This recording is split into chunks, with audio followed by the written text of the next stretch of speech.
Shalom all.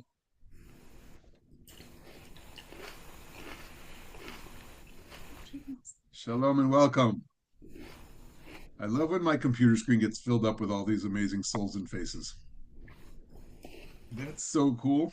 I've been less and less on big Zoom meetings, but this reminds me how sometimes it's just such a pleasure to see so many wonderful souls and hearts and souls and faces on the Zoom screen. So shalom l'rachok, shalom l'karov. I see some people who I've seen recently and others who are part of the family and out there in various places. And great, great seeing everyone. I'm letting everyone in through the waiting room now, so it's just enjoying everyone. All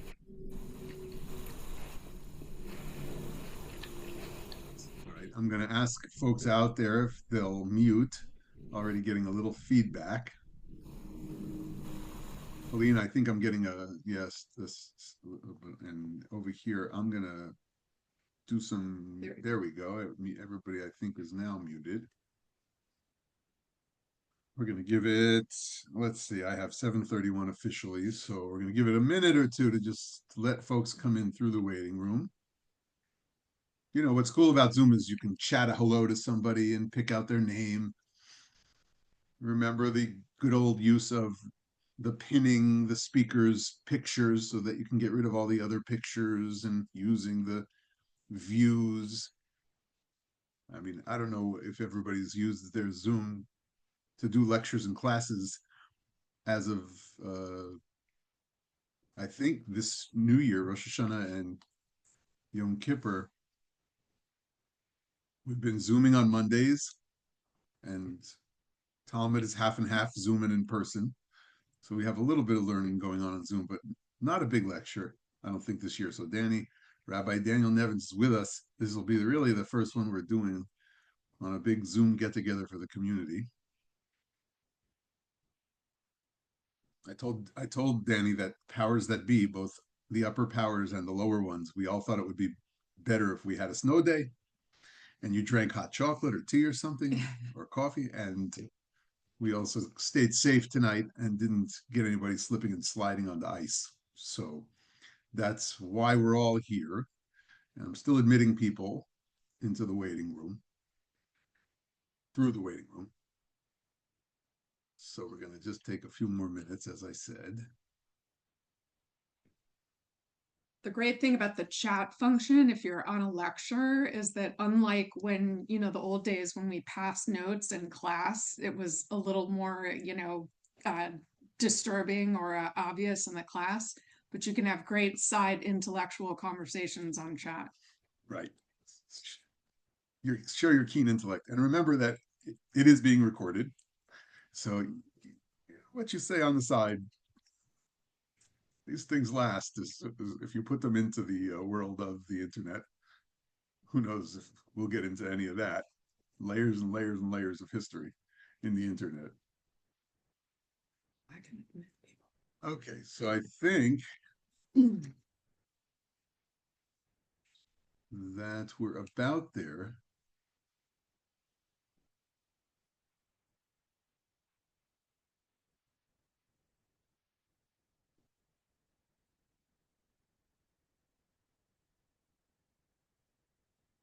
I wait for like a 30-second break. If there's no one else that's coming in, I think that'll be a good time to start.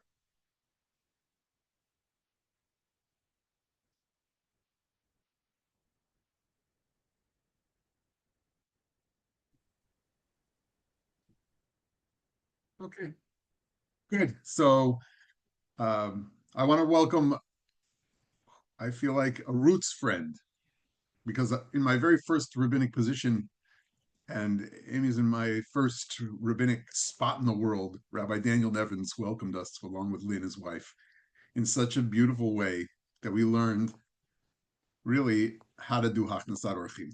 So, Danny, I have a public Hakarat Tov to thank you. It was really beautiful the way you led your community at Adat Shalom in Michigan, where I landed in Detroit with Amy. And we remember those times of meeting your family as very special times, being so welcomed with Shuli, a little one, and Shia, who was on the way.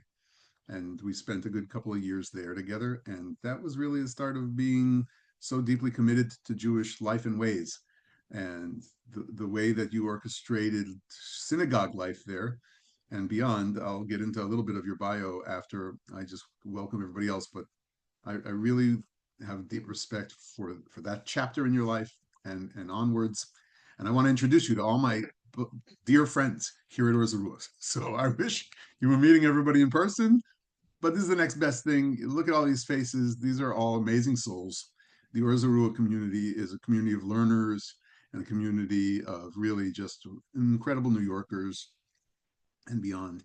And we're really looking forward to learning with you tonight. We have an annual lecture in honor, named in honor of a dear congregant, Lucy Davidovich, who is also best known, I think, as a prominent American Jewish historian. And she was an author, an activist about making sure we all knew the history of the Holocaust and defined a way of Jewish inquiry that I think set the bar high for scholars in the future. She was born in the United States to Polish Jewish immigrants.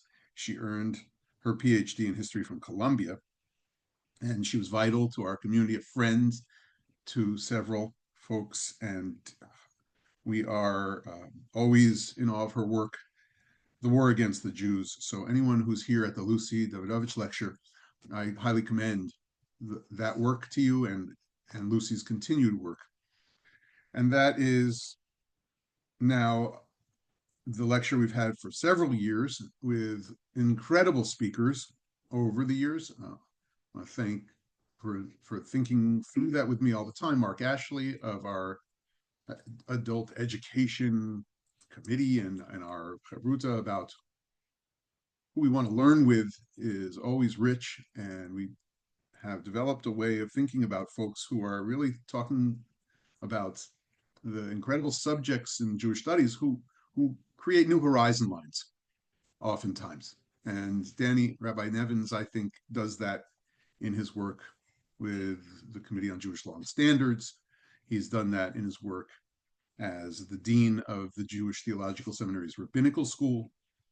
He has committed himself to the next generation through his work at what was formerly the Solomon Schechter High School, or K-12 in West Orange, the Golda Auk Academy. He was the head of school there. And recently, he's been chosen as the rabbi, do I have this right, Danny, of the West End Synagogue. I'm sorry, tell me which is the name. It's called hi everyone. It's the New North London Synagogue in Finchley. It's a large Masorti congregation in the northern suburbs of London. Very good. So when you put that on your about page, I will get the name correct. My apologies. Okay, I didn't realize it wasn't on there yet. I'm sorry. Okay. No, I just highly recommend everybody go to rabbinevins.com to see all about Danny, about his writings, about his book, about getting this so you can study it in a deep way. In order to understand where we are, Rabbi Nevins, it's a 36-year of Or Zarua. So I thought of you immediately when this Lucy lecture came up, because we are thinking about new horizons and the future and what it means to be engaged Jews and what it means to have Judaism help us navigate all that's new in the world. And I don't think anyone does it better with technology than Rabbi Nevins right now in terms of the broad scope of his thought. And the lecture tonight will be about an hour and 15. If you have comments, you can put a chat directly to me, and I will be monitoring what comes into the chat while Rabbi Nevins is lecturing. And then there will be a time for questions and answers at the end. If there's something really particular that comes up in the chats to me, I might stop the lecture, but I may not. So thank you for your input as we go, and the space for Rabbi Nevins to really be our teacher tonight in that vein. And moreover, again, we're so delighted to have you here with us. And off we go for this Lucy lecture at our 36th anniversary towards double high and new horizon lines. Well, thank you. I'm delighted to be here as well. Hello, everyone. Good evening, Erev Tov, and Bruchim Habayim. Welcome to this. I've got to say that it is such a joy to see my dear friends, Rabbi Amy and Rabbi Scott Bolton, and those years together in Michigan were sweet, but so have been the subsequent years where we've continued to be part of each other's lives. And Kanai see our kids growing up and moving up into the world and doing great things. I'm also honored to be speaking as part of this series of yearly lectures in memory of the great Dr. Lucy Davidovich. I remember reading her for the first time in ninth grade in high school when I went to a school called Frisch in New Jersey, a modern Orthodox school, and we read the War Against the Jews. Maybe not in ninth grade, it might have been in 11th grade, but and I remember reading her book about Vilna and about Yivo early in the war. And more recently, my very close friend, Nancy Sinkoff, who's a professor at Rutgers, and I think has given this lecture. She wrote a book called From Left to Right, which is a biography of Lucy Davidovich, which I'm sure many of you have read. And I hear about Dr. Davidovich quite often from Nancy, who I see on a regular basis. As you heard, I've had sort of a varied rabbinic career, starting in the pulpit for 13 years. Then I was the dean at JTS for 14. The stop in the day school was briefer, just 4 years of that. Very great job, but I also felt like the rabbi in me was going missing a little bit. So I was really doing administration there, and and so I'm off to London and very excited about this congregation and the challenges that it brings. One other thing I should mention, because I will be talking about it a little bit, is I published a book fairly recently called Torah and Technology, Circuits, Cells, and the Sacred Path. And in it, the first few chapters are more about technology per se, which we'll talk about in a minute. And then after that, I focus more on medical ethics, a topic that I share with Rabbi Amy Bolton, and an interest I'm sure that many of us have. So we may have a chance to talk about that. But today, we're really focusing on artificial intelligence. So with that, I'm going to screen share and open up the little slideshow, the deck that I've prepared for you. And Rabbi Scott Bolton said that you guys are interested in in-depth engagement, so I'm going to bring a lot of text to you, and I hope that we don't, lose your interest. So I called this lecture, which is a new lecture, my first time giving this particular lecture, although the sources, I've used some of them. Don't delegate your soul. And by this, I'm saying that we've all gotten used to using technology as a convenience to schedule things for us, to search for us, to do all sorts of research and menial tasks. And sometimes not so menial. Sometimes they're really tasks that help us do important things in the world. But there is an aspect of your life which is really the essence of who you are, that what we Jews call your neshama. And I'm very concerned that we've got this default trust that our machines always have the right interest. And I'm worried, as you'll see, not only what happens when machines are making decisions and acting on our behalf, but also not only what happens in the world, but what happens in our own soul when we no longer are responsible for our own decision making. You know, when calculators were first introduced to American schools, there was a lot of concern that American school children would lose the ability to do manual mathematical operations. And probably that happened to some extent, but I think it was seen as a trade-off that was necessary and that would allow for higher level thinking. And I think that as computers have become more powerful, we've had that same moment approach us over and over again. And in my last 4 years running a day school, I was often dealing with the issue of Chat GPT. You know, are students allowed to use this or Claude or any of the other LLMs, the large language models? Um, and I and also I'm now teaching this year at JTS. I taught 2 courses in the fall and one right now. And in all cases, I think that there is a level of use of AI, which is as a research tool that will be very productive. But then there's another level of it in which you're leaning so heavily on it that you've lost the ability to do your own research and your own critical thinking. And the line between those two stages is not always so clear. Forgive me for being a little froggy. So what you're looking at, excuse me, is this picture. So as you know, ChatGPT is probably the most well-known of these models, although not necessarily the best of them. And it does image creation and music creation and all sorts of things now. So I asked it to create an image of a robot chanting Torah in synagogue.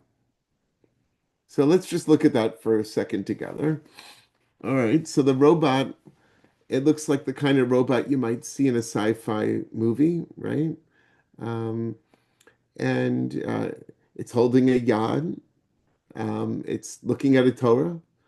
If we were to look really closely at this image, you might see that the talus has some strange like type of writing that's not so clear what it is on it. Um, you might notice that in the background, there's an Aron Kodesh and there's the menorah, but it's a strange menorah. It's got 4 branches on one side and 3 on the other. That's not a common one. But so the AI has made some mistakes that maybe a human artist wouldn't have made, although some might have. But it did it pretty quickly. I mean, it generated this image in about a minute for me. Um, I showed it to my wife, Lynn, who really did not like it. And the first thing she notices, it's male. How come the default robot reading Torah is a male? I'm like, okay. So let's see what we can do here. Let's see. So I gave a second prompt. We're just going to look on the right now here. I said, can you make the robot look female? And I think we would all agree that this robot looks more female. My wife was also not pleased with this. She says, it's so sexualized. How come these images are so sexualized? And I said to her, well, you're right. Um, it's obviously drawing on a canon of images of robots, and Hollywood has generated these images for the last few decades. And the men are all, you know, beefcakes, you know, with the square jaw and the big muscles, and the women are all, you know, in this sort of unrealistic shape. And yes, it's sexualized. She says, well, I don't like it. And I said, well, I'm glad you don't like it because that's my point here. I was creating these images to be provocative because what is a more human activity in Jewish terms than reading Torah? And when we train young people or older people to read Torah, we know that they're going to be imperfect Torah readers.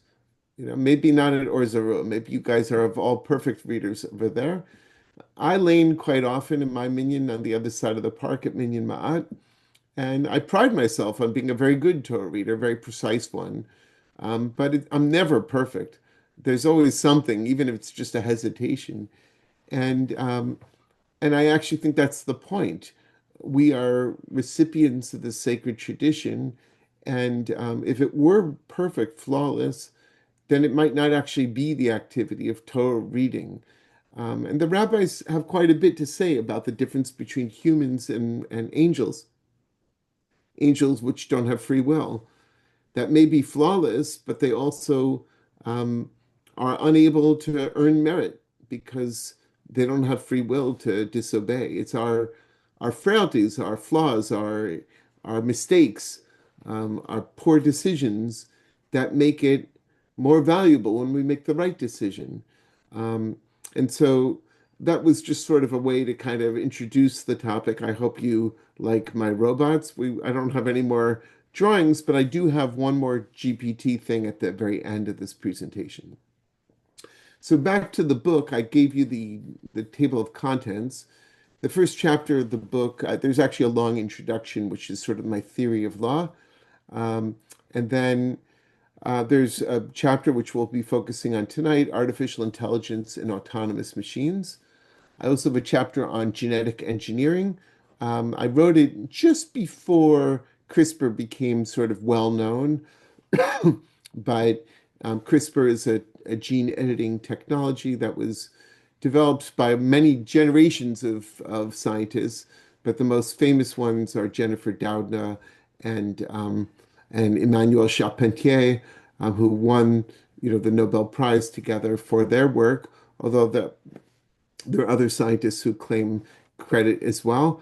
And I actually got to meet Jennifer Doudna at a conference she hosted in Berkeley about 7 or 8 years ago, in which we talked about CRISPR and what's happening, what's changing about the very nature of a human being when we can sort of make these precise edits to the genome, and we can introduce the genes of other species, what's called, transgenic engineering. And we can then also modify organs of other species, for instance, of pigs, so that their organs could be have some of the proteins removed that cause an immune response, and they could have human proteins or genes to make proteins put in so that they'll be better candidates for being a kidney donor to a human. Can you call it a donor when it's an animal that wasn't asked for its opinion on whether it wanted to donate this kidney to a human? Anyway, those are some of the topics. And then I took up cultured meat, which is, as you know, when they take a cell or two from a live animal or a slaughtered animal, and they use it to culture or cultivate meat in a bioreactor. And what is the kashrut status? Does it have to come from a kosher species? Does it matter if the source animal is live or dead? Is there an issue with aver min achayv, taking a live limb from an animal or a limb from a live animal? Is it even meat, or is it just part of like a chemical type of stew? Then there's a very large tshuva about electricity and Shabbat, which I had written much earlier, actually, back in 2012. And then there were a couple of pandemic related tshuva, one about virtual minions. Is it even possible, forget about Shabbat, but to form a minion virtually? And then triage ethics. And then I also dealt in the hardest days of the pandemic when we were under lockdown orders. And in some parts of the world, people were literally policed and not allowed to leave their home unless they had a medical emergency. So maybe they went to the hospital, and now, before they left the hospital, they were offered the chance to circumcise their baby boy. And they said, well, no, we're Jewish. We'll do that on the eighth day. Oh, but can you? Will the mohel be able to come to your house on the eighth day? In the end, it did happen, but there were families that were saying it wasn't safe to do that. They wanted to do it in the hospital. Well, what happens if circumcision precedes the eighth day? Have you fulfilled the mitzvah? Have you not? Is there anything you can do afterwards? So those were the topics there. Um, and then the eighth chapter was actually the earliest chapter I wrote, going back now more than 20 years, on contemporary criteria for the declaration of death, which really has a lot to do with organ donation. And as I told Rabbi Amy Bolton tonight, I'm doing a follow-up tshuva right now on something called normothermic regional perfusion, which is a new protocol for sort of keeping a body fresh after death has been declared, and so that you can take out the organs and have a more successful transplant. But it's concerning because the heart resumes beating in some forms of this, and so are they really dead when you've done this? So if you want me to lecture again from England by Zoom, I'll be happy to do one on that next year. Um, Finally, I wrote a memorial essay really about this curious phrase that we say, Hamakom Yinachem Etchem, which you've all said before, um, words of comfort, which are not really about technology. I try to make a connection, but that was really a memorial to my mother, who's been gone now 20 years. So, in terms of the core argument of the book, I wrote, as the pace of change accelerates, the importance of ancient wisdom increases.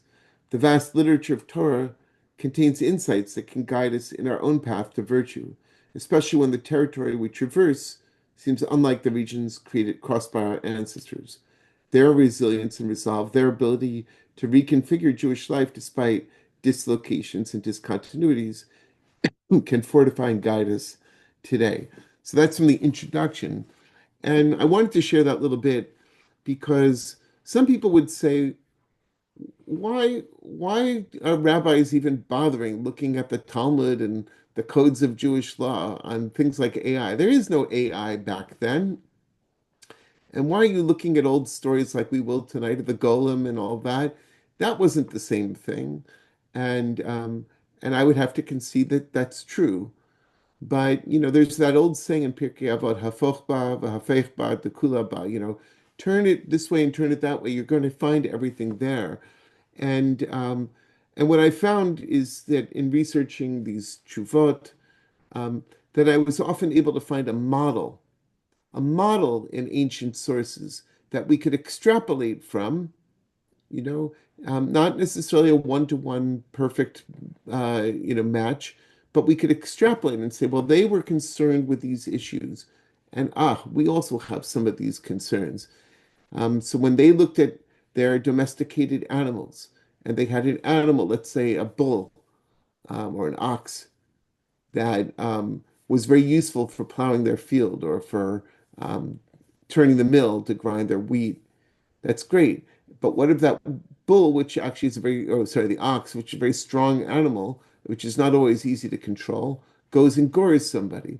Well, so then who's responsible? So the owner, as we'll see, has some responsibility, but not complete. Is that a good model for what artificial intelligence and autonomous machines might be? That's one example, which we'll look at in more depth tonight. So on this topic of AI and autonomous machines, I asked three questions at the bottom of the page. Are Jews liable for the halachic consequences of actions taken by machines on their behalf? For example, Sabbath labor. Or forget that, you sit in the back of a driverless car, a Waymo, and say, "Take me to the airport." And on the way to the airport, there's an accident and it hits a pedestrian. So you were not driving that car, but you were the user. You asked it to go. So where is responsibility there? Are we liable? So that's another thing we'll look at tonight. The second question, should ethical principles derived from halakha be integrated into the development of autonomous systems? Now, you may think that's crazy, like what influence do we Jews, a tiny minority, have in the development of these massive new projects? But actually, there are a lot of Jewish engineers. There are a lot of Jewish technical innovators. I was just speaking with a venture capitalist who lives in your neighborhood actually this week, and who is working right now on developing social robots, which have a lot of potential, but also a lot of potential mischief. Some of the times used in place of a personal relationship, a romantic relationship, even a sexual relationship. What do we think about all of that in terms of Jewish values? Um, Finally, might a robot perform a mitzvah or other halachically significant action? Um, Meaning, could it help you do it? Like, bring me my lulav, and so fine, the robot is going to bring me, I'm in a wheelchair, it brings me my lulav. That's an assistance we could probably all get behind. But what if it's actually doing the action on my part? Does that count? And is there ever going to be a moment when we might look at artificial intelligence, manufactured intelligence, autonomous machines as a kind of agent, a moral agent, or even a person, or even a Jew? So those are the questions that I asked. It's a fairly robust discussion. It's like 40 or 50 pages in the book, you know, single spacing. So I'm not going to try to cover all of it tonight, but I am going to take you into some of the primary texts, and I hope you'll take some notes and send them to Rabbi Bolton to ask me about as we go on. Okay, so this first text, the first section of the presentation I'm calling Agency and Agents, or Shlichut. You've heard that word shaliach, like a shaliach tzibur is the agent for the congregation. So if we had gathered in person tonight, maybe we would have davened Mariv, I don't know. But if we had, maybe one of you would have said, "Oh, can I lead? I've got your side, or I have a chiyuv, I'm in saying Kaddish." And so then you would be our shatz, our shaliach tzibur, which means that when you say a blessing and we say amen, it's as if we ourselves have said that. But how do we know this? How do we know that one person can fulfill an obligation for another? So one of the source texts we read actually just last week. Matter of fact, I lay in this aliyah last Shabbos, and it's talking about the Korban Pesach, and it says, "V'shachatu oto kol kahal adat Yisrael bein ha'arbaim." Then all the people of Israel will sacrifice the Paschal lamb at dusk. Right? There's a lot of issues in how this is interpreted. Did they really wait to slaughter all the Paschal lambs until right at dusk? Weren't they supposed to start eating right away? They had to eat the whole thing that night, not until the morning. Rabbis think, well, maybe it was earlier in the day, but it had to be done by then. But the curious thing that the rabbis noticed here, the verb vishachatu is a plural verb, like they slaughtered, and then it says who slaughtered? Kol kahal adat Yisrael, everyone. So I'm looking at some of the windows on this Zoom. So the Spielholzes, I see Charles and there's somebody else, a woman, right? Two of you, okay? Right. So I'm kind of curious with you guys. Do you think that you would have had two sheep for the two of you, or was one going to be enough? Probably one was. Probably one. Yeah, probably one would do the job, even if you have a big family, even if you had a big Seder, okay? Well, who then was going to do the slaughtering? Were you both going to put your hand on the blade? It says everybody is supposed to do the slaughter. Both of you, right? Mhm. You can't just say, "Hey Charles, would you take care of the slaughtering business? I don't want to get blood on my Right, it's shared activity. It's a shared activity, right?" Um, so the rabbis looking at that, they said, "This is odd. It's not just in the family that you would probably have one person do the slaughtering for everyone, but there were like people who were experts at being a shochet. It's not something everyone knows how to do. Physically, not everyone has that skill. Not everyone has that training. You don't want to make a treif, right? It's a actual skill." So the rabbis say in the Talmud in Tractate Kiddushin, um, this is Rabbi Yeshua ben Korcha. He says, "Minayin shishlucho shel adam kamoto." How do we know that a person's agent is like them? In other words, is their equivalent, is their proxy, we might say. Shinemar, because of that verse, "V'shachatu oto kol kahal adat Yisrael ben arbaim," because it says all the people will slaughter at dusk.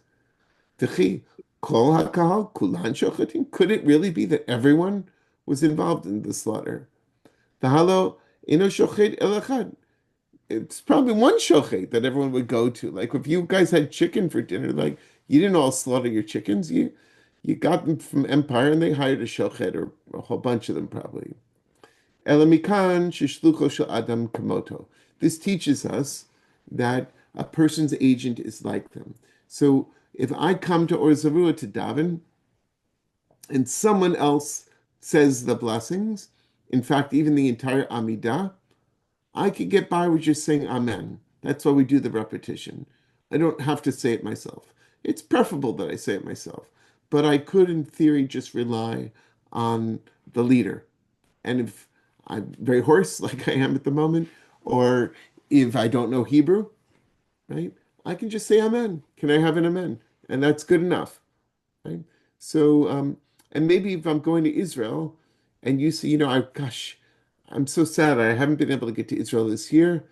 Rabbi, would you do me a favor? here's $10. Would you give it some tzedakah?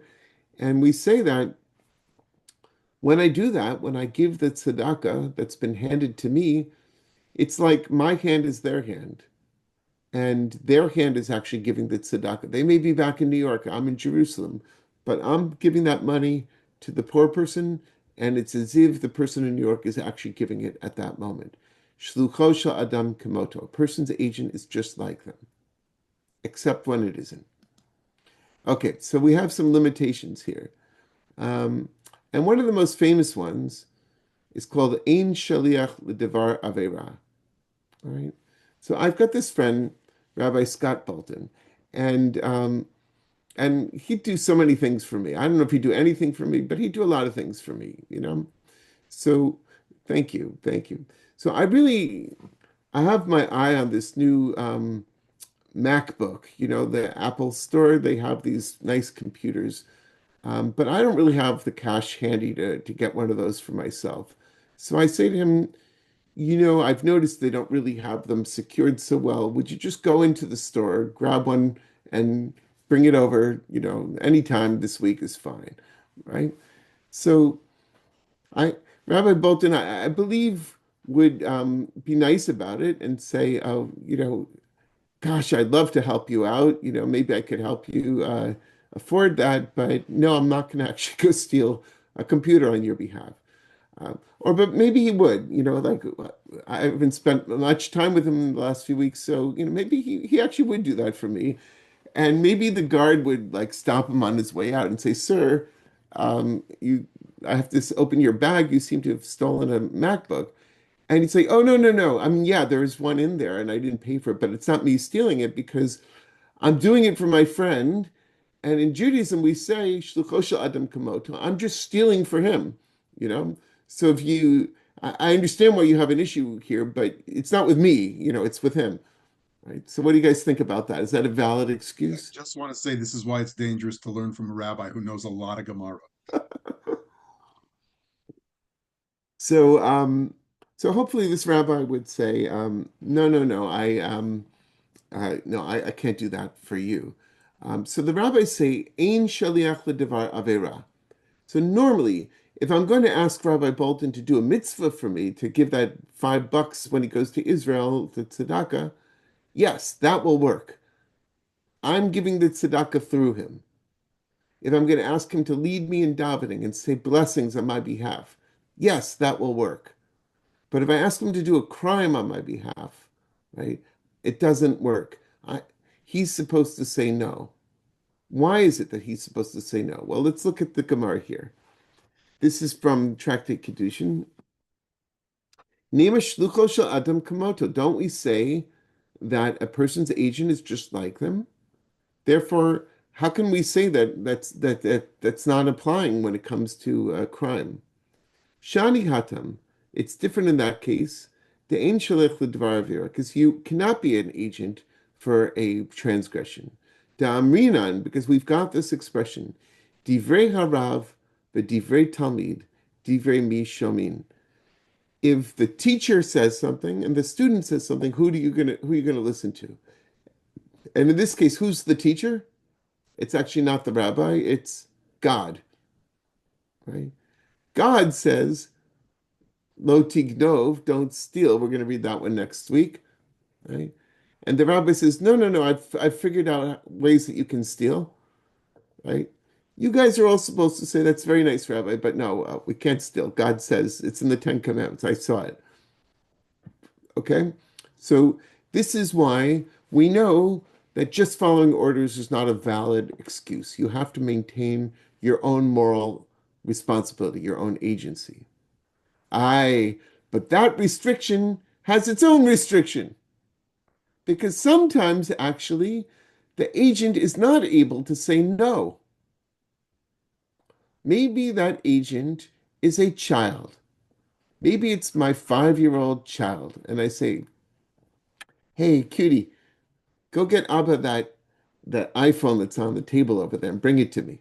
We're in a cafe, and I send my daughter to go grab someone's iPhone and bring it to me. Right?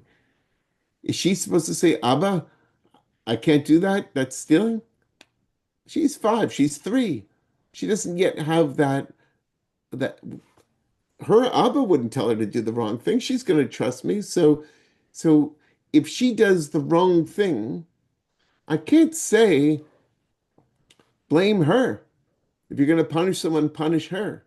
She's just a child. She didn't know any better.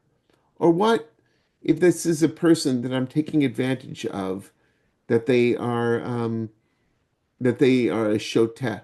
A shoteh is a person who is mentally ill, right? And they've lost their capacity for moral reasoning, and they're doing things which are endangering themselves and others.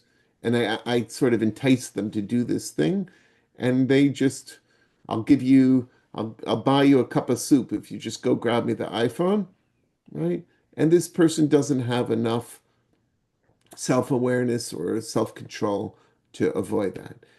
The example of the cherish, which they give there, is a little more problematic. It means a deaf person.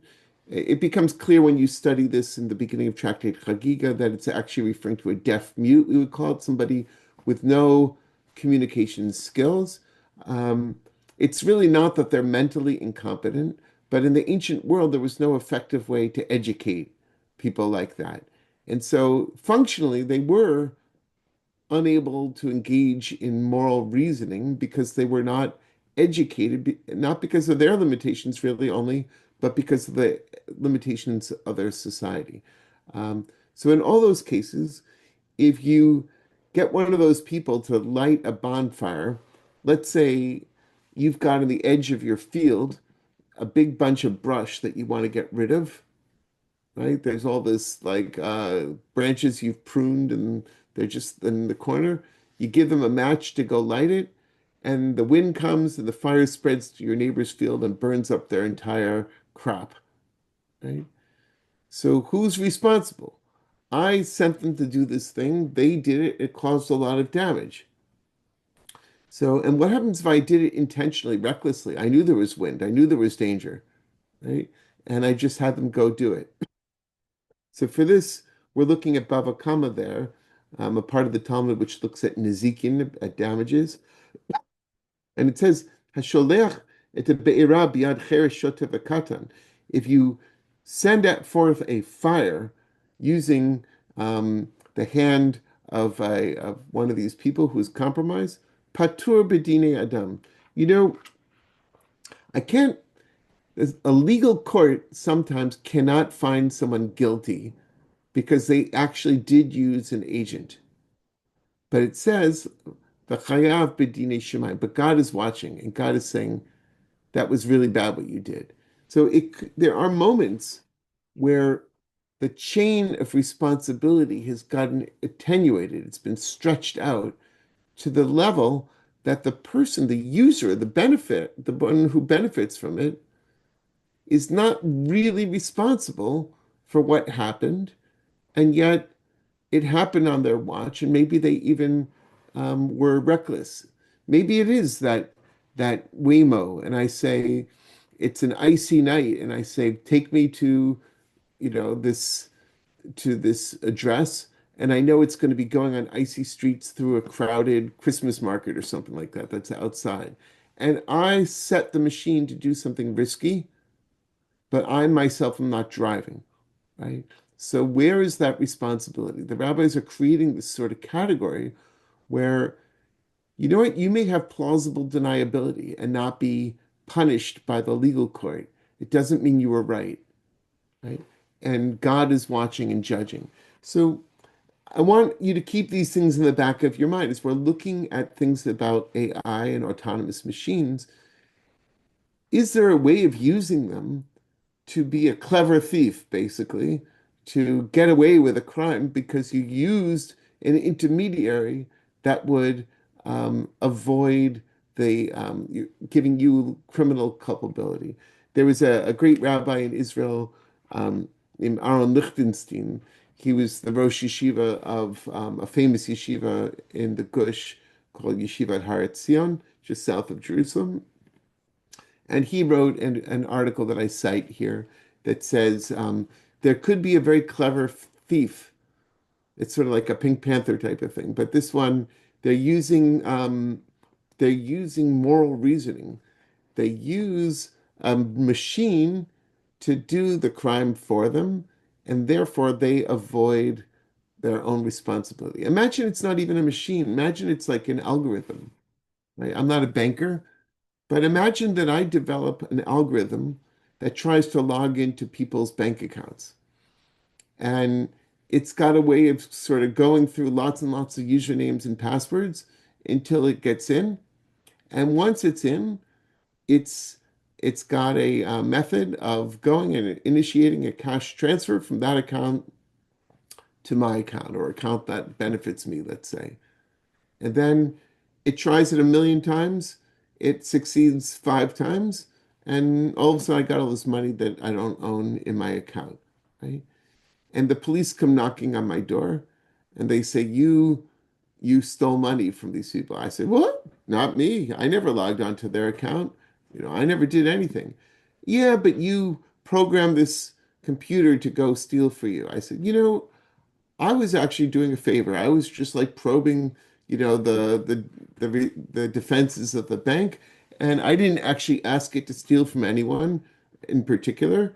And the fact that Mrs. Jones is missing $5,000, not really my fault. It's actually, if you think about it, her fault. She should have had a better password, or the bank should have required two-factor verification. So I don't see, they should be thanking me. You can imagine, I hope you don't think this is how I actually think, but I'm trying to like have my criminal mind, here. And so you could see how an AI could be used to sort of break the chain of moral responsibility, right? And in so doing, imperil your soul because you are sort of using this machinery to avoid responsibility. Um, a third example I want to share, and this is in much more depth in the essay, is that what about if it's not a criminal case or a civil case, but it's actually a ritual case?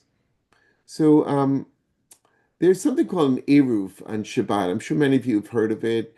Um, and the Eruv is like usually in our lives, it's a little string or something, or maybe we use existing power lines that goes around a neighborhood. And basically, we declare that whole neighborhood to be a rashut, to be one territory, as if it were one like big house.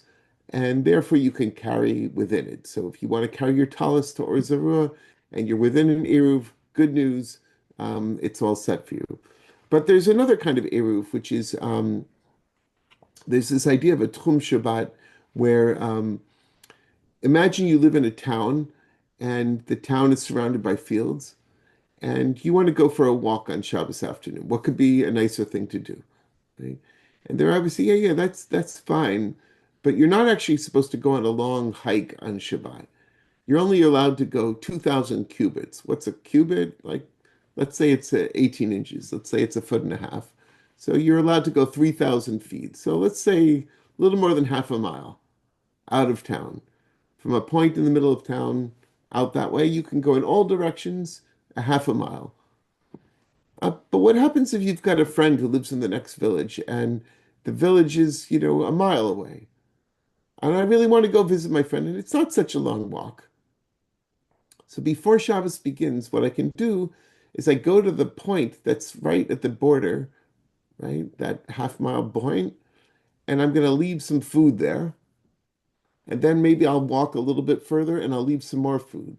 And now what I've done is I've created this extension of my tchum.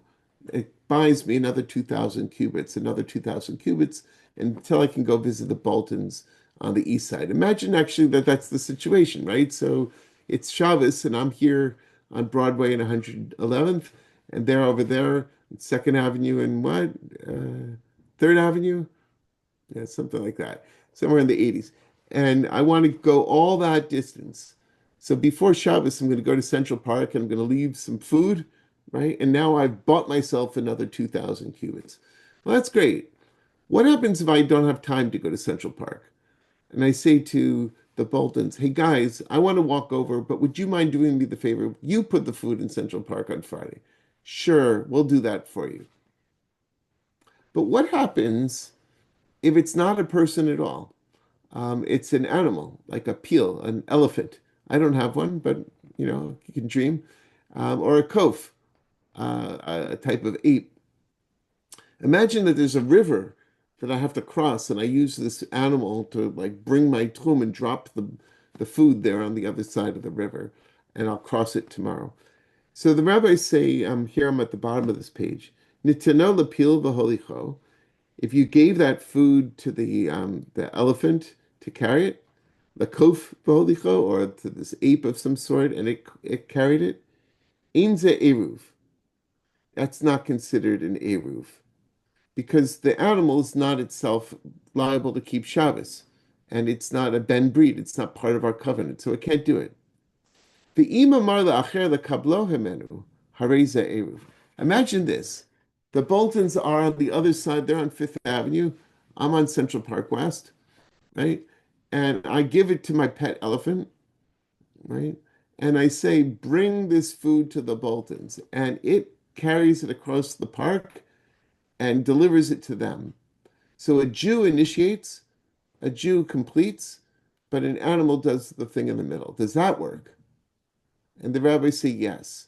And believe it or not, we use this all the time in Judaism. I'll give you an example.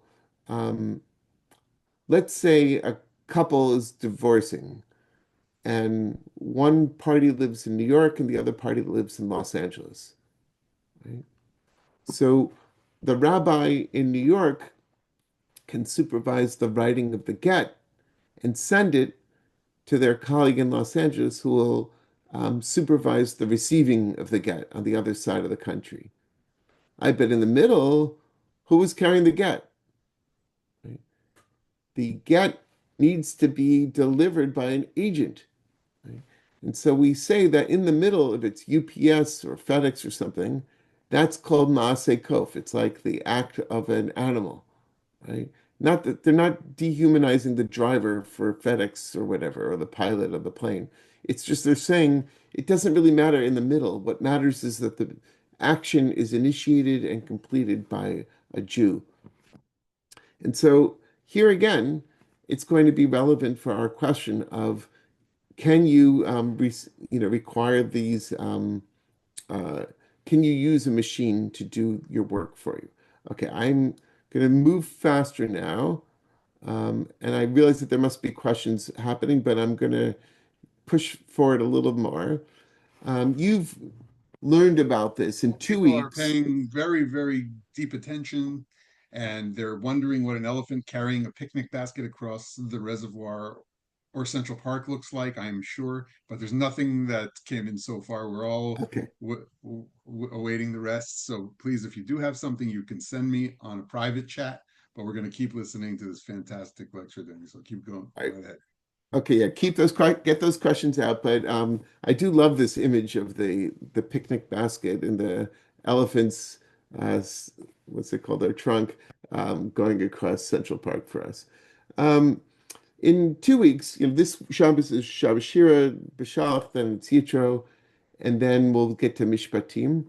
In Exodus 21, there's a long passage in that chapter about animals doing harm on your behalf, or just doing harm. You've got a wild dog or something like that, or you got the ox going, and all these things.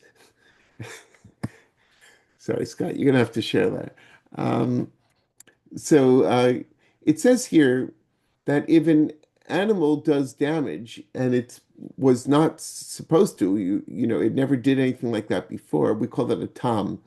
So if I've got a nice dog, whenever I'm in the park and I see someone with a dog that's sniffing at me, the owner always says, "Oh, it's a nice dog." And I'm like, "Well, maybe it is, maybe it isn't. I don't know who to trust here. Maybe I'll be the first person it bites." So that animal is a tom. If the dog did bite me and I said, "Hey, you should have controlled your dog," and they said, "Well, your dog was off the leash." And they said, "Well, I've never had a problem before." And that's actually considered a valid excuse, like you've never had a problem before. But what if the animal has actually bit someone before, and now this owner just can't be bothered to leash it and to control or to muzzle their animal? Then it's a different story, right? And now it bites me, and people say, "Oh yeah, you got to keep away from that dog. It bit a kid last week." Then all of a sudden, this owner maybe has some criminal liability, certainly some financial liability for it.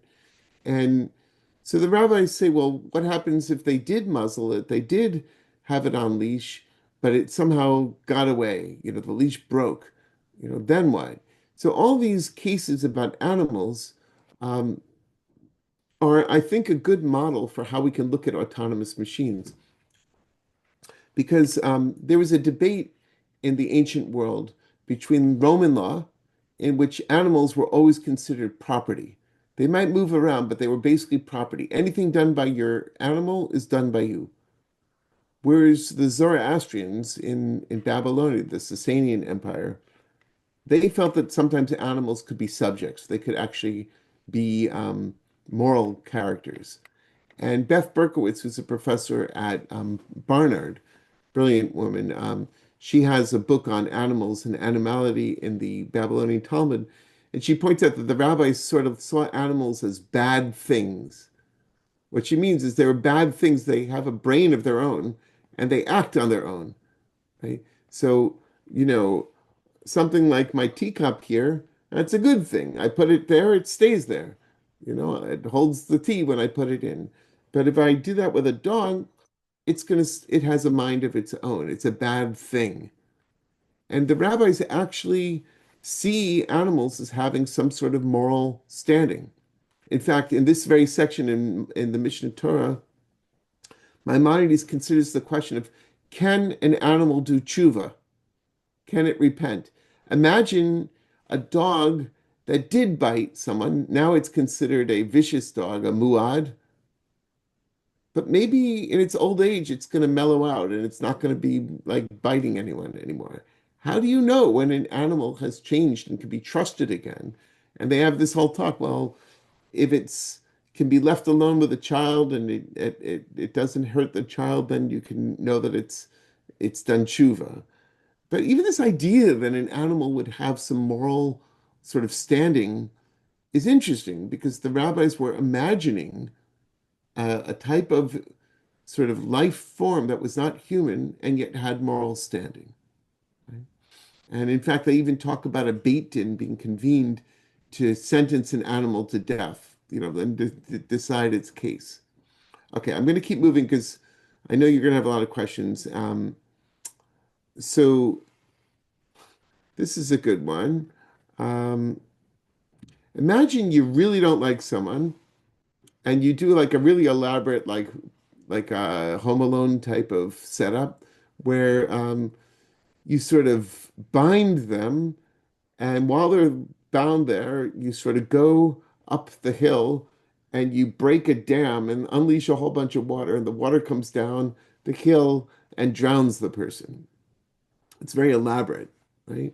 So the rabbis say in the Talmud here in Sanhedrin, Amar of Papa, Haiman de Kafte the Chavre, this guy, he bound his friend, not such a good friend, I'd say.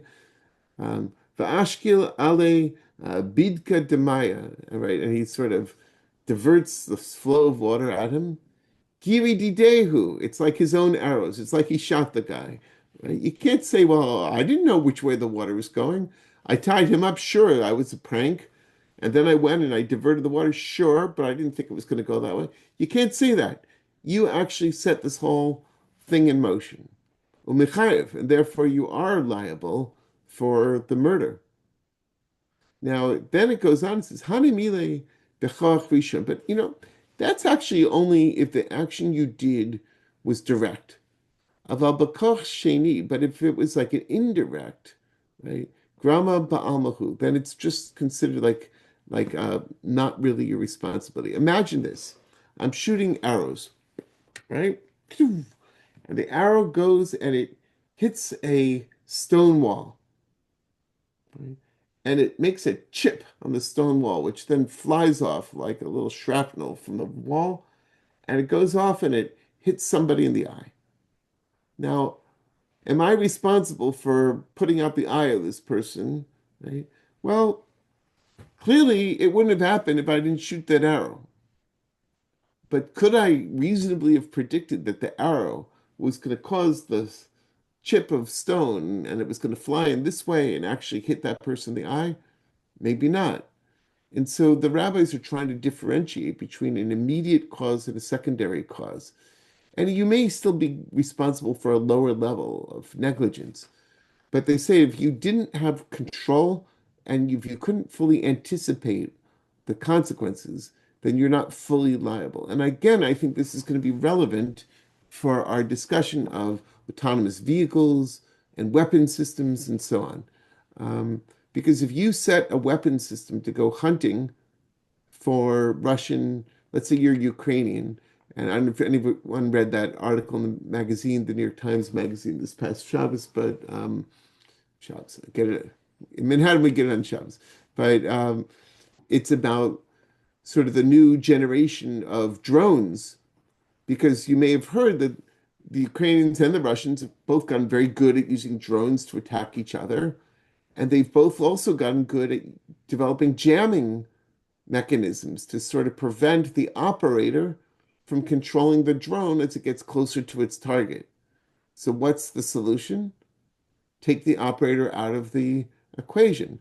The operator will identify what the target should be, but then as the drone gets closer to the target and gets into this noisy environment where it can no longer communicate with the operator, it goes autonomous.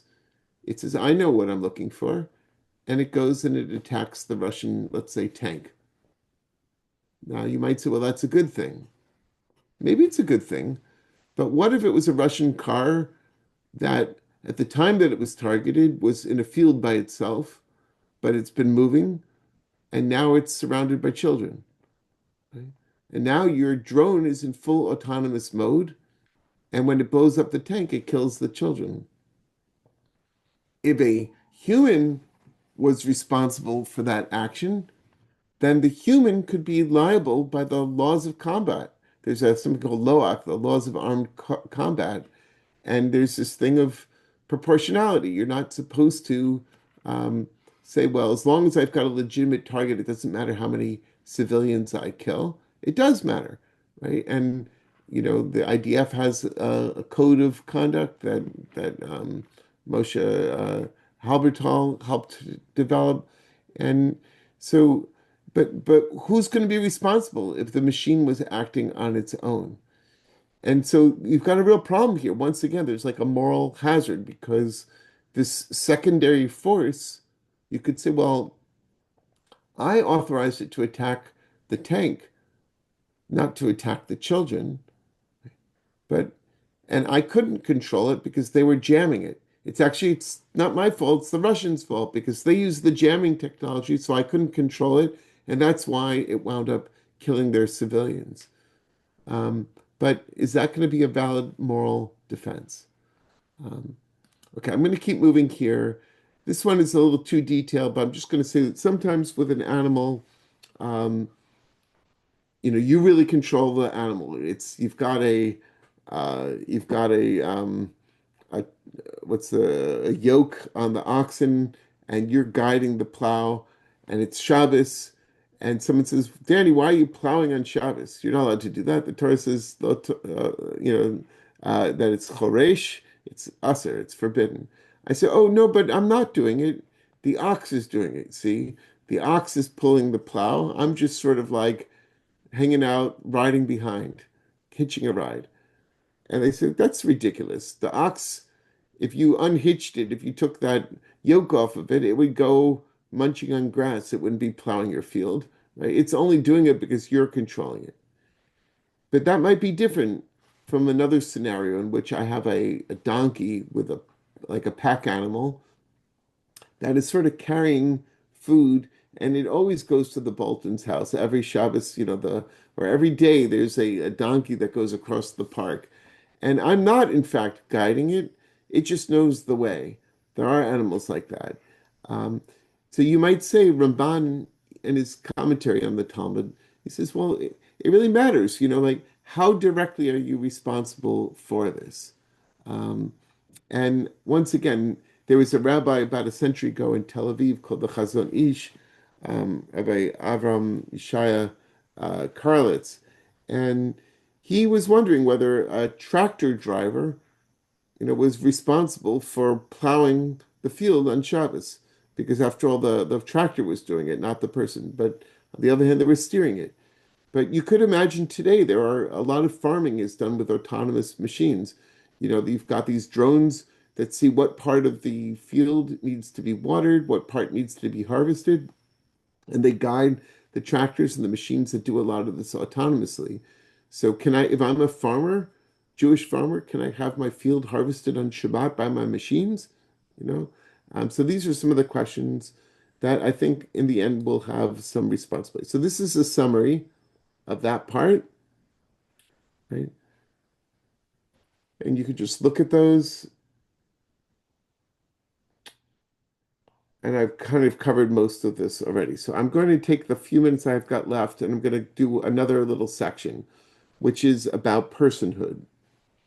So back at the beginning of the Torah, in Parshat Bereshit, we read that God created Adam, dust from the earth. Vayitzer Hashem Elohim et Adam afar min ha'adamah. Right? Vayipach bi'apav nishmat chayim. And God breathed the breath of life into him. Vayhi ha'adam lenefesh chaya. And then the Adam became a nefesh. You know that word nefesh. We use it to mean a soul, but it might mean breathing. Apparently in Ugaritic it means the throat, right? It might mean something about breathing. So Adam became an animated soul or a breathing creature.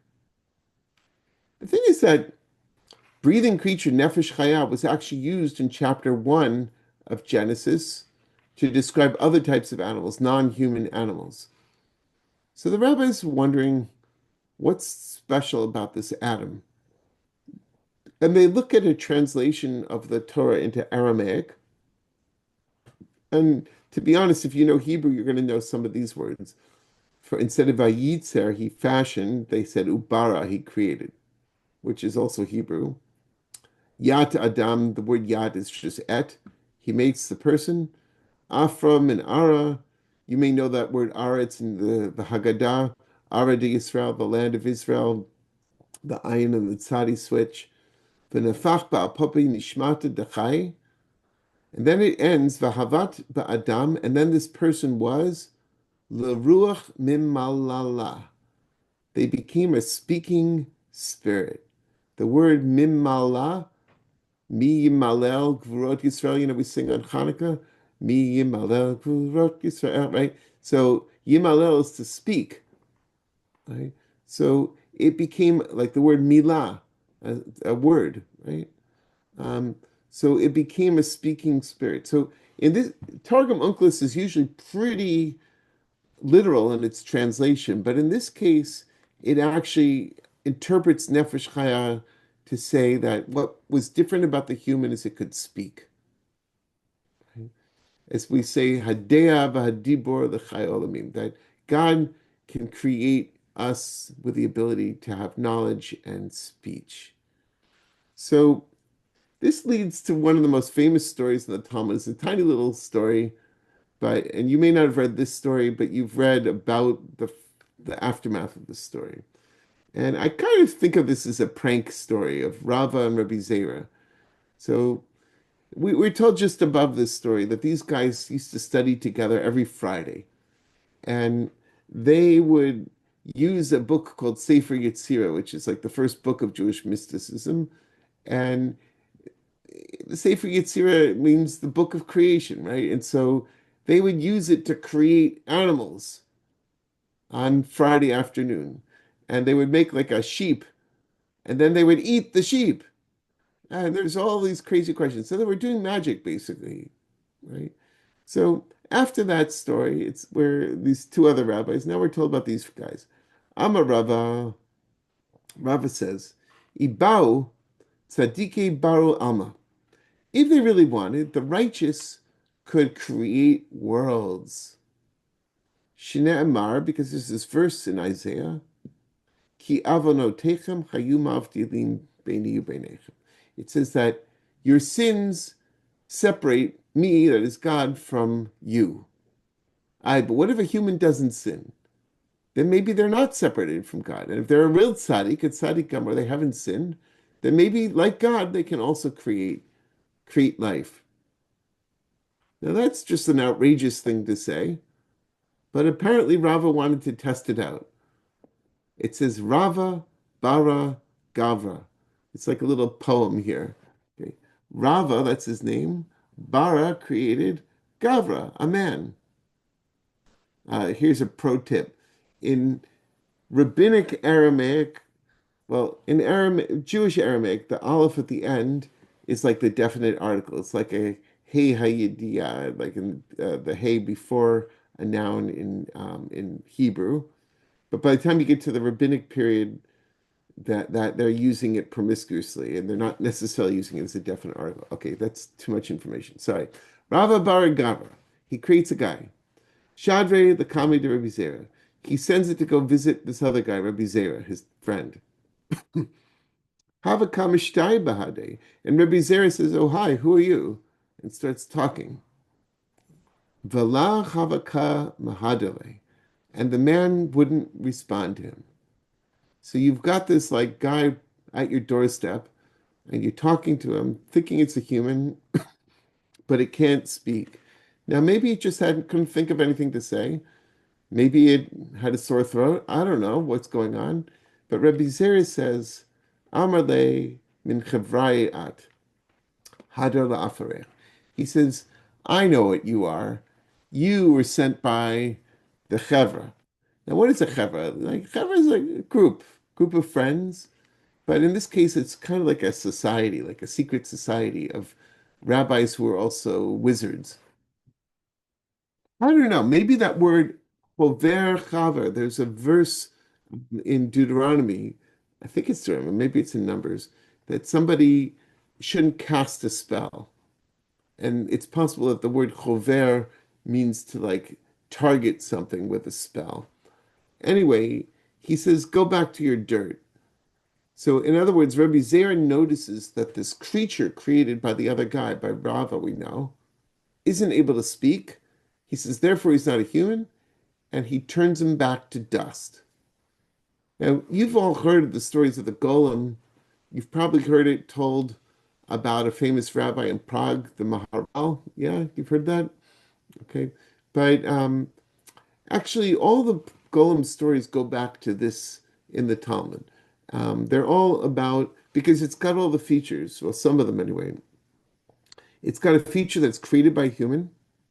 It's got a feature that it can't speak. And it's got a feature that it's been made of dirt. Right?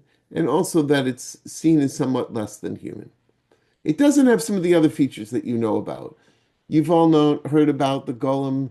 It's animated by like a kamiya, by this like sort of scroll with an incantation, maybe by the divine name Emet, Aleph Mem Taf. And then when the Maharal wants it to die, he scratches off the Aleph, and instead of Emet, truth, it becomes made, dead, or death. Actually, that story really seems to have nothing to do with the Maharal of Prague. It was only in the 19th century, much later than his life, that it was told about him. The story seems originally to have been about a different rabbi named Elijah of Chalm. And Elijah of Chalm, which was actually a real city, not just a joke, he had a descendant named Tzvi Ashkenazi, the Chacham Tzvi. And the Chacham Tzvi, in turn, had a son named Rabbi Yaakov Emden, who was the greatest rabbi of Germany in the 18th century. And he wrote this story. He says, I've wondered, this is in a tshuva that he wrote of the Chacham Tzvi. I've wondered regarding a person created by means of the Sefer Yetzirah, such as the one mentioned in Sanhedrin, Rava created a man, and also such as the one attested to my great-grandfather. He says, Zikeni Gadol or something like that. We don't know exactly what generation. Rabbi Elijah, Chief Justice of the Holy Community of Cham. whether such a man could be included in the minyan of 10 for matters which require 10, such as a Kaddish and Kedusha. Do we say that since it is written in Leviticus, V'niktashti b'toch b'nei Israel, I will be sanctified among the children of Israel, that he may not be counted since he is not a descendant of Israel? Or perhaps, considering the statement in Sanhedrin 19, that whoever raises an orphan in his home is considered as if he gave birth to him, and there's a variant text where it says Ki'ilu asa'o, as if he actually made him, right?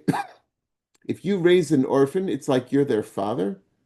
Maybe we would say that this man that was raised by Rava, or in this case, Rabbi Elijah of Cham, would be considered like his own child. And then he goes on a little bit of a sidebar. There's a description in scripture of Michal, who's the daughter of King Saul, having 5 children. But wait a second, Michal didn't really give birth to them, didn't Merav give birth to them? Rather, Merav gave birth to Michal. Right? Goes into my other topics of medical ethics and surrogacy. But he's trying to make the point that even though Michal didn't give birth to all these children, she was still considered their mother. And so maybe this golem could also be considered the child. Here too, since the man is the handiwork of the righteous, he might be considered part of Israel. For we learn, Maaseh Yedeihem Shel Tzadikim Toldotam, the handiwork of the righteous is their progeny. So therefore you could say that it should be counted. Count the golem and the minion. I don't know, or Zarua, do you ever fail to have a minion? Would you like to have a golem in the closet that you could sort of pull out and say, okay, golem, stand there, right? He says, but it seems to me that Rabbi Zera said, you're from the fellowship of magicians, return to your earth, that he killed him. And if it occurred to him that the golem could be counted among the 10 needed for matters of Kedusha, sanctification, he wouldn't have killed him because he was useful. Now, of course, killing a golem isn't really murder because it says in Parshat Noach, Shofech dam adam ba'adam damo yishafech, whoever spills the blood of a person by a person, Shofech dam ha'adam ba'adam. If you kill a person who came from a person, that's the way he's reading this, right? Only someone born to a person can be considered a person. That means that this golem who was made from mud isn't really a human. So it's not murder, right? Still, since the golem had use, he could have been counted in the minion. He should have been removed from the world. But no, he must not have been able to count in the minion. And this is said by Tzvi Ashkenazi, Sephardi Tahor, which is a strange thing to say if your name is Ashkenazi, but that's actually another subject. So I'm going to just summarize this and I'm going to break for questions. These are questions about personhood. What is the distinctive quality of humanity? Is it the divine image? And how is that identified? Or is it really that a human, someone is born of a human? It's a bit reductive, but I know what a human is. A human is a person who was small enough to fit inside another person at one point, and they came out of that person, and that made them a person. And you're going to tell me, well, someday there's going to be something like an incubator that's going to be like a artificial uterus. And there are people working on this right now. So you could, in fact, have a in vitro fertilization and a baby that was gestated never inside a human. You're going to tell me that's not a human, right? But wait a second. Don't humans have other qualities that perhaps are more important than just their history, like their abilities, the capacity for speech? Well, be careful if you say that because some people can't speak. And maybe animals can speak. We just don't know how it works.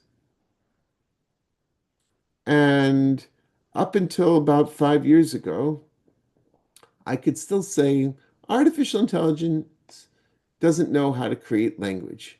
It can do a lot of things, but one thing it can't do is speech. We humans are still the only ones who can write English, let's say. But once ChatGPT came out and Gemini and all the others and Claude and blah, blah, blah, then we can no longer say that we're alone in the world in creating language. You're going to tell me well, it's not really creating language, it's just predicting, there are these tokens and it's going to predict if I have this letter, then that letter is the most likely next one. Sure. But are you confident that that's not the way we learn language? We learn language by listening to people speak it. And eventually we start to recognize patterns and to know what is most likely to follow. When I create sentences, I'm creating sentences based on my experience as a speaker for decades.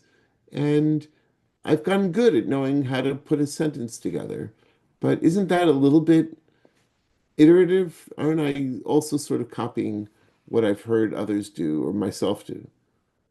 And finally, I'm going to ask, what really counts as Torah? When Rabbi Scott Bolton gives a Devar Torah, I know he's put a lot of thought into it. He's looked at all those books on his bookcase. He's read, he's written, he's crossed out, he's tried out a new idea, he's spoken with his wife and debated it, right? And now the Torah is his Torah. By the way, it's not entirely his Torah or mine, because he has looked at all those books and he has talked to Amy and he's done all these things and maybe he's talked to you and he's thinking about what you're going to say. So he's not an island, but still, we would say that was a nice drush, Rabbi. Good Dvar Torah. I hope you say that. Remember to say that. We rabbis are sensitive souls, right? But what happens if it wasn't him? What happens if you have a robot in shul, the robot rabbi, and it uses an LLM to create a sermon? Is that a Dvar Torah? If the bar mitzvah kid gets caught reading a chat GPT Dvar Torah, you're going to say they shouldn't have done it, fine. But did it count as a Dvar Torah if a human didn't write it? It was still drawing on sources, the same sources that humans draw on. At what point do we say there is a meaningful distinction here between what humans do and what others do? And I'm just going to show my cards and say, I think that when it comes to matters of spiritual significance and matters of life and death, we humans have got to stay in the loop. We've got to stay in the game. We can use these technologies for research. We can use them to extend our reach. But we have to retain control and responsibility. Because if we don't, horrible things are going to happen and are already happening. And there's going to be mistakes and people will die. And look, there's mistakes that happen when humans make errors too. But there at least we know who to hold responsible. Who do you hold responsible when a machine kills? And then finally, what happens to you and to your neshama if you're no longer making those decisions and saying, I just did what the machine said to do? Right? So that's what I wanted to share. I'm going to open it up now and ask what you have to say. And then I also took the moment to ask ChatGPT what it thinks might be the problem. And we can look at that at the very end if we have time. Okay? Fantastic, fantastic. Thanks. Thank you, everyone. Wonderful. So let's get Danny, maybe you'll stop sharing your screen for a moment so we can get everybody on screen in a mosaic view. I'm going to take the pin off so just that we're all seeing each other. There we go. So Art, I see your hand. Why don't you Right. start us off? Okay. So, hi, Danny. It's Art Rosenblum on my wife Evelyn's. Well, hi, Art. Nice to see you. Yeah. Wonderful lecture. I want to take you back to a very famous case, an English case called Scott versus Shepard, 1773. Do you know the case? I've heard of it, but I must admit that I do not recall the details. Okay, it's known as the Squibb case, and it seems to me to be opposite to part of the discussion we've been having this evening. So, a squib is a firecracker, and A throws a firecracker into willy-nilly, throws a firecracker into a mob. B brushes it off, and it lands on C, and C throws it off. It lands on D. D is injured. D brings an action in a British court, the defense against A is that it wasn't the sole source of the problem. The holding in that case on appeal is that A is liable because the intermediary forces are not really agents in any meaningful kind of way. So my question to you is, would halakha provide the same outcome given that that type of fact pattern? It's, tzarich iyun, I'd have to like study it a little more, but I can tell you that there are cases where you're allowed to defend your own life, even if it, in the end, costs someone else their life. And so in the Holocaust, there were actually some cases like this.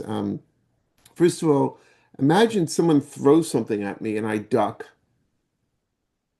and then it hits the person behind me, right? And that person's injured, killed.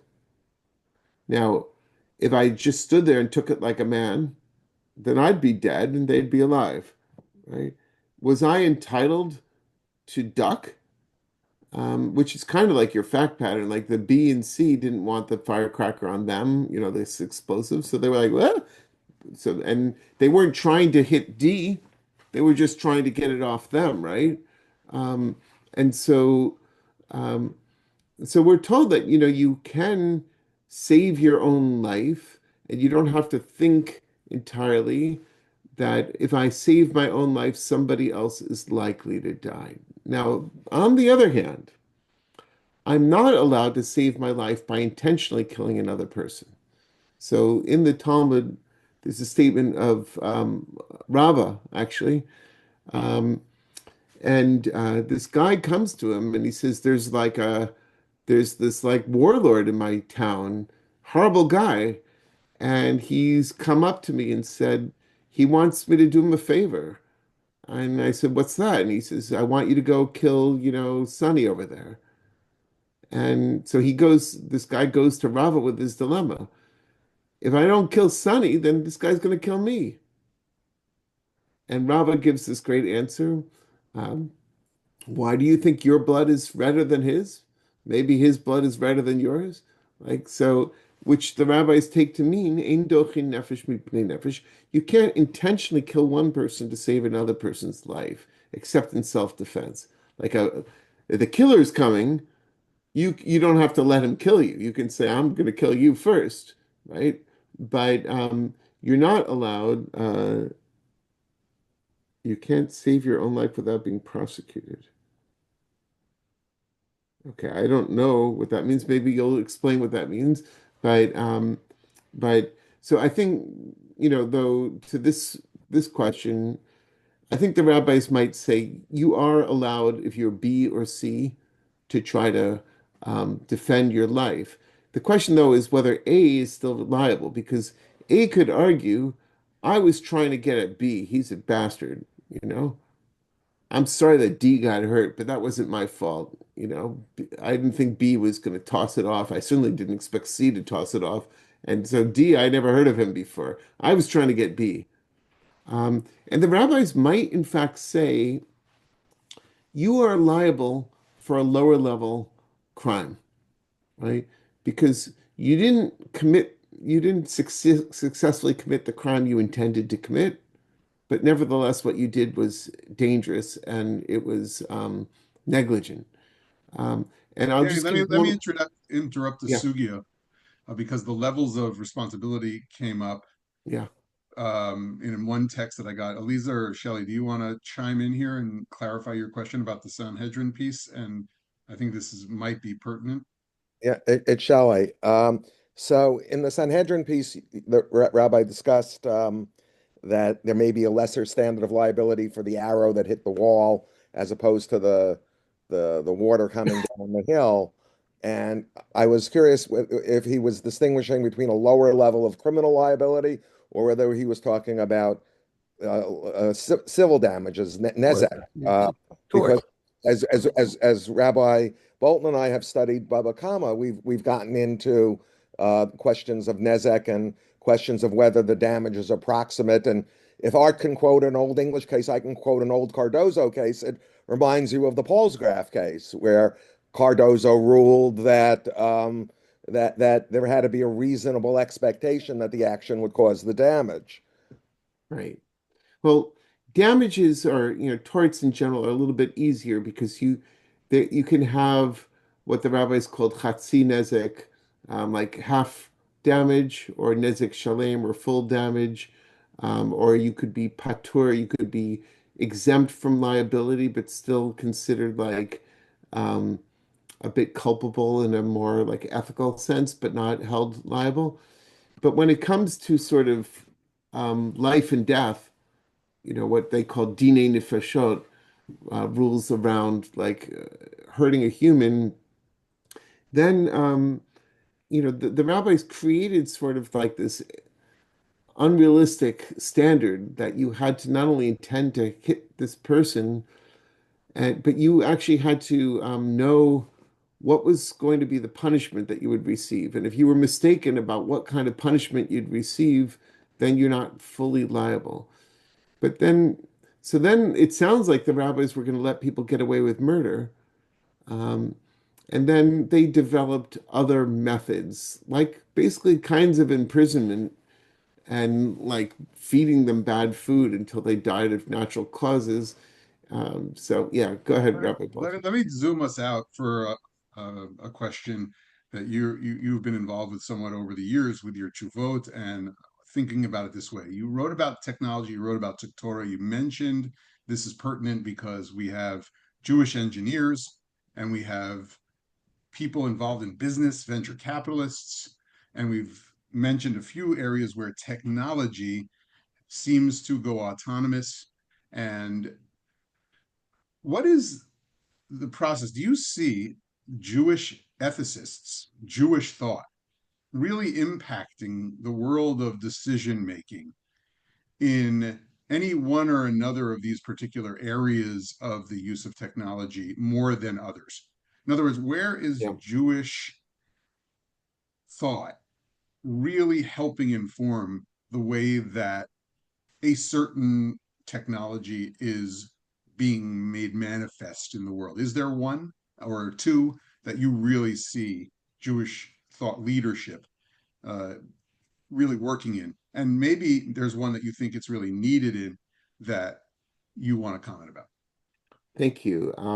It's hard to know sometimes, what impact Question. your writing or your advocacy can have. I think it is about coalitions, and so you need to be part of the conversation. I felt that in other places, certainly when it came to gay rights and stuff like that, I think we certainly had an impact that went well beyond our own discourse, and became sort of a source of conversation with other religious communities. And like I mentioned with the Jennifer Doudna case with the genetic engineering and CRISPR, I remember this professor from Harvard said to me, with all due respect, Rabbi, which that never leads to a real respect, why should I care what some rabbi thinks about CRISPR? And, I said to her, well, I'm not sure that I certainly don't think you should obey what I say, but I'm a custodian of an ancient tradition which has a lot of wisdom in it, as are your Hindu scholars and Muslim and Jew and Christian ones too. And I think that if the religious community isn't engaged in these emerging technologies, then the wisdom that we are custodians of can't be accessed. And the second thing is that if you technologists rush ahead and just keep going until someone tells you to stop, chances are there's going to be a moment where a mistake is made, and because you haven't been consulting, there's going to be a reaction, and maybe some of the work that you've invested so much in will be lost. So if you asked me, Scott, about like what particular case I think deserves this, and I would say it's killer robots.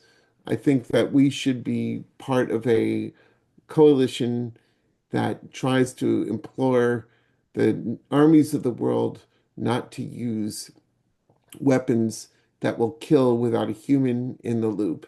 And I understand that there's going to be a disadvantage because let's say the Russians are going to be less principled than we are, but and that will slow us down a little bit. But I think that if there's a treaty like that, it really would benefit all of humanity. Okay, I see there's a raised Thank hand, but I'm you. going to let Yeah, you. Barry or Bobby. Uh, well, first of all, let me thank you as everyone else has, because I think this was just a phenomenal lecture. Thank Deeply appreciative. Just say I served on the National Academy of Science and National Academy of Medicine 2017 consensus report on human genome editing. That was the precise definition.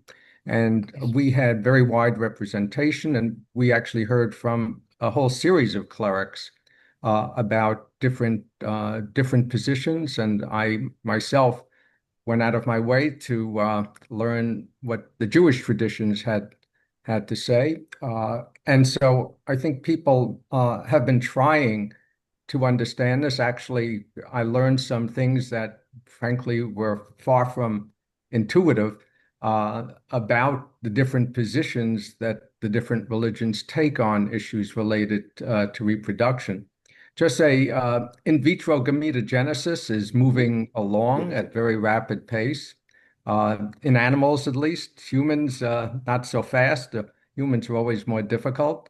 But I think it's not too early to be having discussions about what the implications are about in vitro gametogenesis, because they're profound in ways that make human genome editing look like child's play. So I'll just throw that out there as a challenge. The last thing I'd say is I'm having a lot of fun using Notebook LM to make Uh-huh. podcasts, usually from very dense scientific papers. And I can tell you it creates language. In fact, it creates very, very good language, and it simplifies very complex language into very simple language in ways that were unimaginable with just a single click. So the language thing, I think, if we want to make some hair-splitting definitions about human language, fine. But I can tell you, for all practical purposes, that criterion is not going to stand up to Right. what's happening in large language models. Yeah, no, I think we've overstated our distinctiveness there. About the in vitro gametogenesis, which not everyone's heard of, I hadn't really heard of it more than a couple of years ago. Um, we actually have two rabbis who are working on this very topic right now, Avram Reisner and is it Sarah Brody? I think so. Um, and so they're working on it right now for the law committee. And the first draft was presented in October. And for those who haven't heard of this, don't know what it's, so we all have trillions of cells, right? And they're they're cells that have, two copies of our chromosomes, and but when it comes time to reproduce, we create these specialized cells, sperm or eggs, that are gametes. And they're able to partner up with the gamete of another person and to create a child. So the question is, could you create gametes, those specialized cells, from somatic cells, from like a full a regular type of cell? Could you, for instance, take some skin from my hand, just a little scraping? I slough off lots of these skin cells every day. Take some of my skin cells and in a lab, modify it until it became a stem cell, and then modify the stem cell until it became a gamete, let's say an egg. So Danny Nevins, I male identified. I should have said that, I guess. I could have an egg, right? I could lay an egg, as it were. And a woman could have her skin that would then turn into a stem cell and then could make a sperm. And then IVF, let's say a lesbian couple, one woman would have an egg and the other woman would create a sperm from her regular cells, and then you could have a fertilized egg that would share the DNA of the two mothers. Right?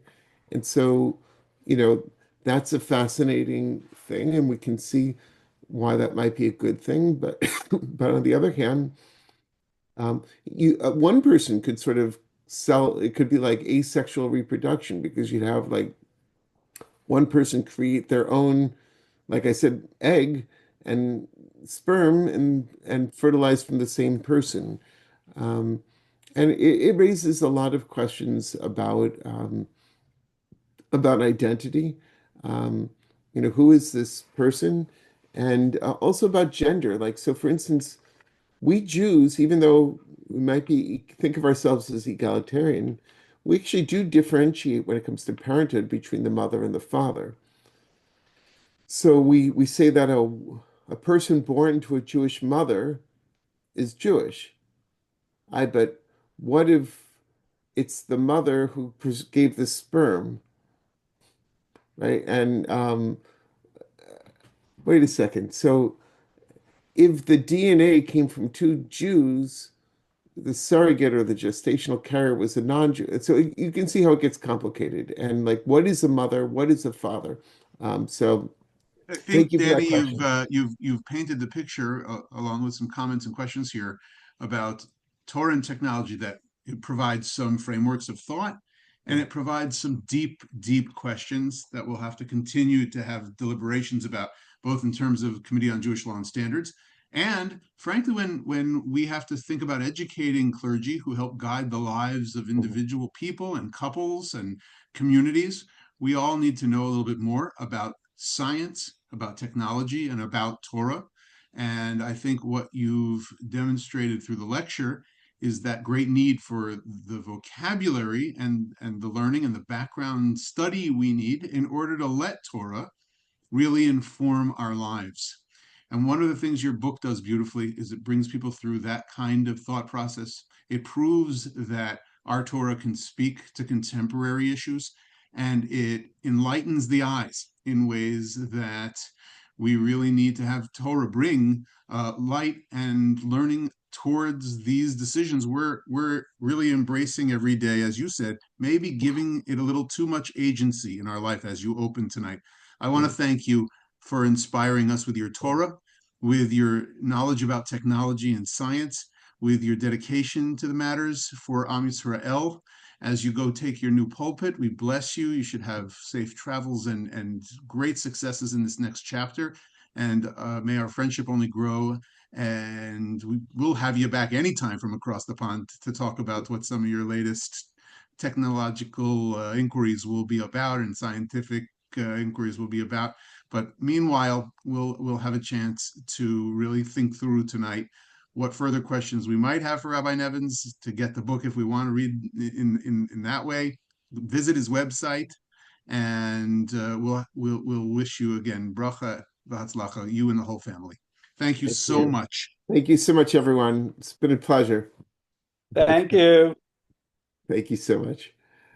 All right. Have a good night and stay warm and don't slip on that ice, okay? Thanks, Scott. Thanks so much, Danny. Pleasure.